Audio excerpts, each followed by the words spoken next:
Fallout from damning allegations made by bookseller Lam Wing-Kei. We come together at a time like this.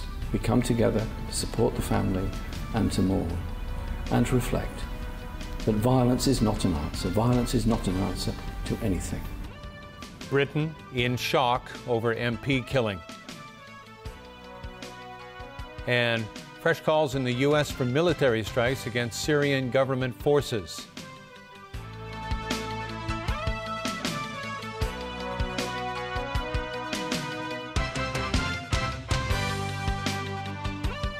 Good evening. The plot thickens in the missing booksellers case after one of them, Li Bo, denied many of the claims made by fellow bookseller Lam Wing-Kei last night. Diane Tope begins our coverage. Questions abound after the explosive revelations last night.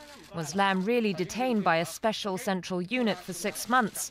Were the booksellers forced to make scripted TV confessions? And did Li Po tell Lam he was brought to the mainland against his will? Reporters gathered outside Li's home today, hoping for some answers. Li chose to respond through social media. He said he never spoke with Lam about how he crossed the border.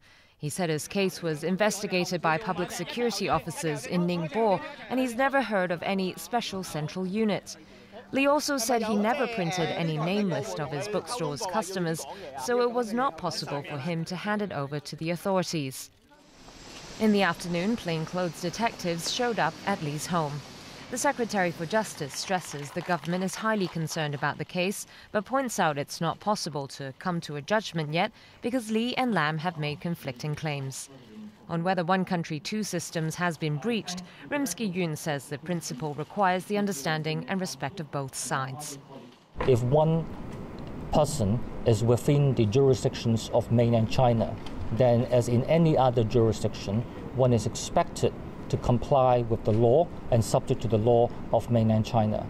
On the other hand, people in Hong Kong, when they are physically in Hong Kong, they are perfectly entitled to all the legal protections that are conferred by the laws of Hong Kong. After Lam's revelations last night, the daughter of another bookseller, Swedish national Gui Minhai, voiced hope that perhaps news of her father's situation would emerge soon. Angela Gui says she has still not received official confirmation of her father's detention 8 months after he went missing. Gui was last seen making a televised confession in January about being involved in a fatal drink-driving accident on the mainland more than a decade ago. Diane To, TVB News. Claims made by Lam Wing-Kei last night have sparked protests here in Hong Kong. There are also renewed concerns about one country, two systems. More on that from Winna Wong.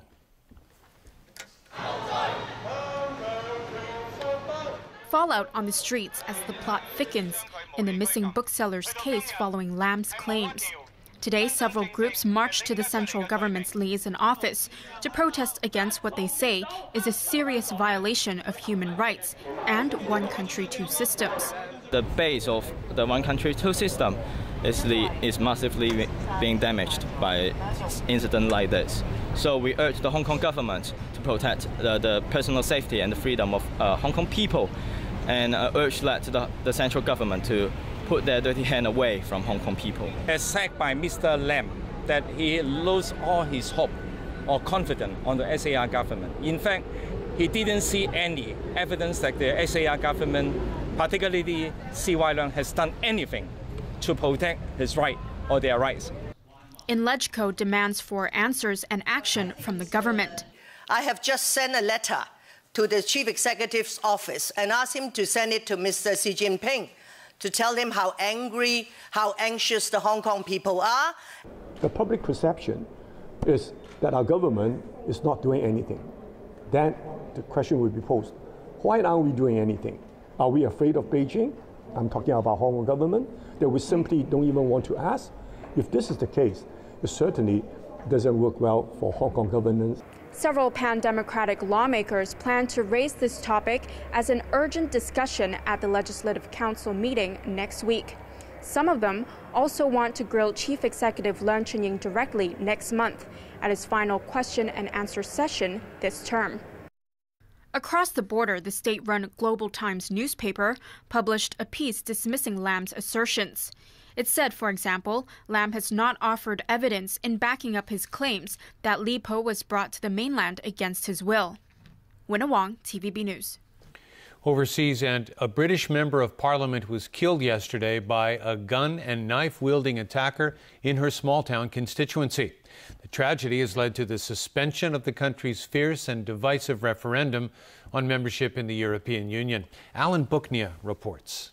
41-year-old Jo Cox was seen as a rising star in Britain's opposition Labour Party. She praised the contributions of immigrants, championed the cause of refugees, and was a vocal advocate of the campaign to remain in the European Union. Police say she was shot and stabbed outside a library in Birstall in northern England after a meeting with constituents. I saw him, I saw him going like that, and then the thing went. I saw him pulling the gun out, and then he went like that, with it, and fired one shot. The woman laid on the floor, people surrounding her, chaos, and then just the man walking away. West Yorkshire police say a 52-year-old man was arrested nearby, and weapons, including a firearm, were recovered. Security officials say the shooting didn't appear to be related to international terrorism, but didn't rule out domestic terrorism. One witness said he heard the attacker shout, "Britain first," but police wouldn't confirm that. Campaigning ahead of next week's referendum on Britain's EU membership has been temporarily suspended. Tributes to Cox came from all sides of the political spectrum. The whole of the Labour family are devastated tonight. Jo Cox has been killed doing her duty, doing her work as a constituency MP. She's somebody who dedicated her life to human rights and to justice. We've lost a great star. She was a MP, great campaigning MP with huge compassion, with a big heart. And tributes poured in from all over the world. A young woman of enormous talent has been killed in the conduct of her duties with her constituency.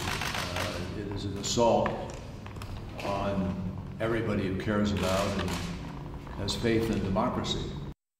In the Wapping district of London, mourners laid flowers on the houseboat where Cox lived with her husband and 2 children. And in Parliament Square in central London, there was a candlelight vigil. Violence against British politicians has been rare since the 1990s peace agreement in Northern Ireland. Cox is the first sitting member of Parliament to be killed in a quarter of a century. Alan Booknia, TVB News. U.S. President Barack Obama has met with the families of those killed and wounded in the gay nightclub shooting in Orlando. Obama used the somber backdrop to persuade Americans to support tighter gun laws. I held and hugged grieving family members and parents, and they asked, why does this keep happening?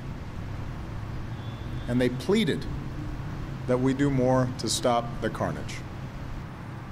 Then we're all going to have to work together at every level of government, across political lines, to do more to stop killers who want to terrorize us.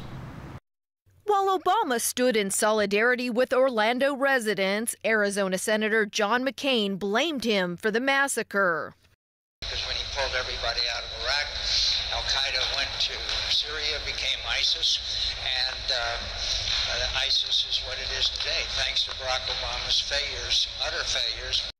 McCain quickly walked back the accusation on his Facebook page.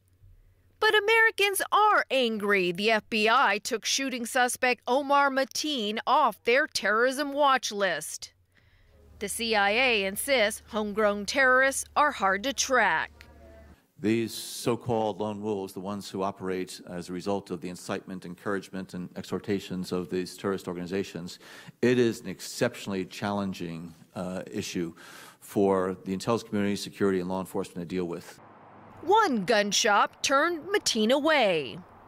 They found it suspicious he was trying to buy high-grade body armor used by law enforcement. They alerted the FBI, but because they refused the sale, they didn't know Mateen's name. Our intuition was correct, and it's very sad that we had him that close.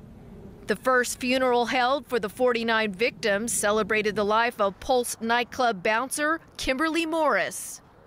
Amid so much despair comes one happy reunion, an officer and the one life he saved. So glad you're alive, man. Just knowing that I helped, assisted, saving that man's life, and him thanking me, it's, you can't put into words, because, you know, you only get one life. Dozens of diplomats at the U.S. State Department have signed an internal memo sharply critical of American policy in Syria. The group is calling for military strikes against President Bashar al-Assad's government to stop its persistent ceasefire violations. The cable was signed by 51 mid to high-level State Department advisors on Syria policy. The memo calls for targeted military strikes against the Syrian government in light of the near collapse of the ceasefire brokered earlier this year. The White House favors a political transition that would see Assad leave power instead of deeper U.S. military involvement in the conflict. U.S. Secretary of State John Kerry, who has not seen the memo, said he would discuss it when he returns to Washington. Iraqi forces say they have entered the center of Fallujah and seized the government complex after intense fighting with Islamic State militants. A commander says special forces are now surrounding a nearby hospital. Troops entered the city center early this morning with air support from the U.S.-led coalition and Iraqi Air Force. Soldiers are now clearing roadside bombs in the area and searching for militants hiding nearby. The offensive to retake the city just west of Baghdad began nearly 4 weeks ago. Still ahead in our newscast. Buildings Department says a wide range of reasons could have caused City University roof collapse. Deadly stabbing at Chinese Medicine Center in Calgary.